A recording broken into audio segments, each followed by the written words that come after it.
दोस्तों, आप सभी का स्वागत है हमारे YouTube चैनल में। तो आज की इस वीडियो में हम पढ़ने वाले हैं कि क्रूड ड्रग को फार्माकोग्नोसी में कितने भागों में विभाजित किया जा सकता है। तो आइए जानते हैं। क्रूड ड्रग को 6 भागों में वर्गीकृत किया गया है। नंबर 1, वर्णमाला संबंधी वर्गीकरण। नंबर 2, पेड़ पौधों व जीव जंतुओं की प्रकृति के आधार पर। नंबर 3, रूपात्मक वर्गीकरण। नंबर 4, रासायनिक वर्गीकरण। नंबर 5, औषधीय वर्गीकरण। और नंबर 6, जैव रसायन वर्गीकरण। तो आइए जानते हैं इन्हें विस्तार में कि इन्हें किस तरीके से वर्गीकृत किया जा सकता है। Number 1, alphabetical classification. इसका मतलब वर्णमाला के आधार पर वर्गीकरण। इस वर्गीकरण में सबसे पहले हम क्रूड ड्रग को इकट्ठा कर लेते हैं और फिर उसे सुखा लेते हैं। कच्चे पदार्थों को यानी क्रूड ड्रग को हमेशा वर्णमाला के आधार पर वर्गीकृत करते हैं। कच्चे पदार्थों को वर्गीकृत करते समय वर्णमाला वह उनके नाम के आधार पर वर्गीकृत किया जाता है, चाहे वो किसी भी भाषा में किया गया हो। उदाहरण,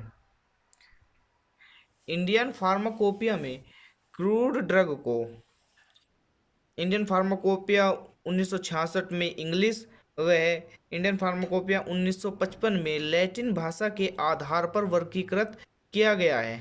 जैसे अकेशिया, बेंजोइन, चिनकोना, डिल आदि इनके वर्णमाला के आधार पर ही वर्गीकृत है। नंबर 2, हीमोटैक्सोनोमिकल टैक्सोनोमिकल क्लासिफिकेशन।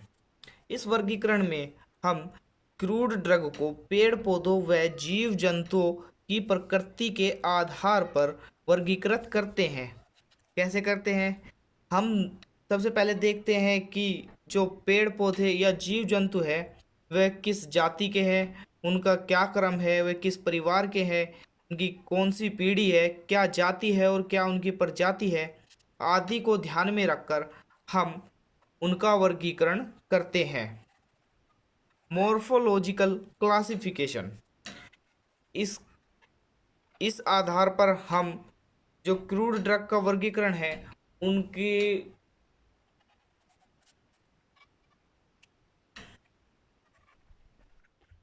रूपात्मक वर्गीकरण को पेड़ पौधों जानवरों के भागों के आधार पर वर्गीकृत किया गया है कि क्रूड ड्रग हमें पेड़ पौधों या जानवरों के किस भाग से प्राप्त हो रहा है।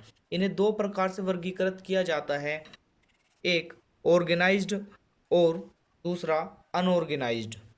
ऑर्गेनाइज्ड वे होते हैं जिनकी आकृति समान रहती है, उनमें कोई बदलाव नहीं होता है। जैसे सीड्स में कैस्टर, लीव्स, सेना, बार्क, चिनकोना। इस तरीके से हम इन्हें वर्गीकृत कर सकते हैं। और दूसरा है अनऑर्गेनाइज्ड वे होते हैं जिनकी आकृति समान नहीं होती है, उनमें बदलाव होता रहता है। जैसे ड्राइड लेटेक्स, पेपाइन। ड्राइड जूस कहाँ होता है? अलोए में।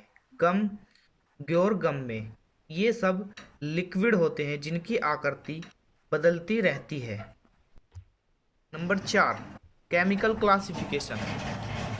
इस वर्गीकरण को क्रूड ड्रग में उपस्थित महत्वपूर्ण रासायनिक तत्वों की प्रकृति के आधार पर वर्गीकृत करते हैं।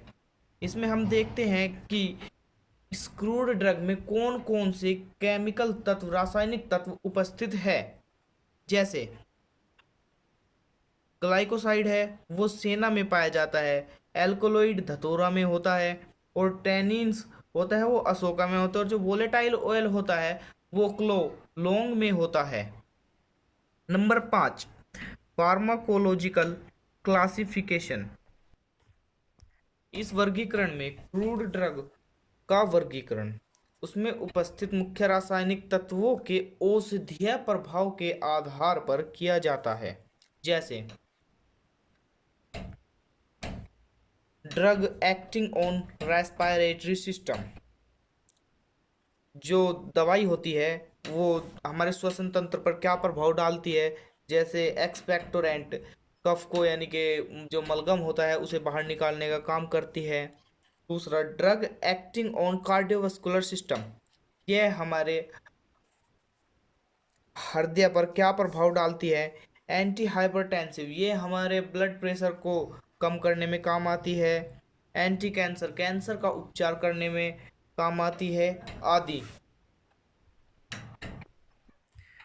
कीमोटैक्सोनोमिकल क्लासिफिकेशन।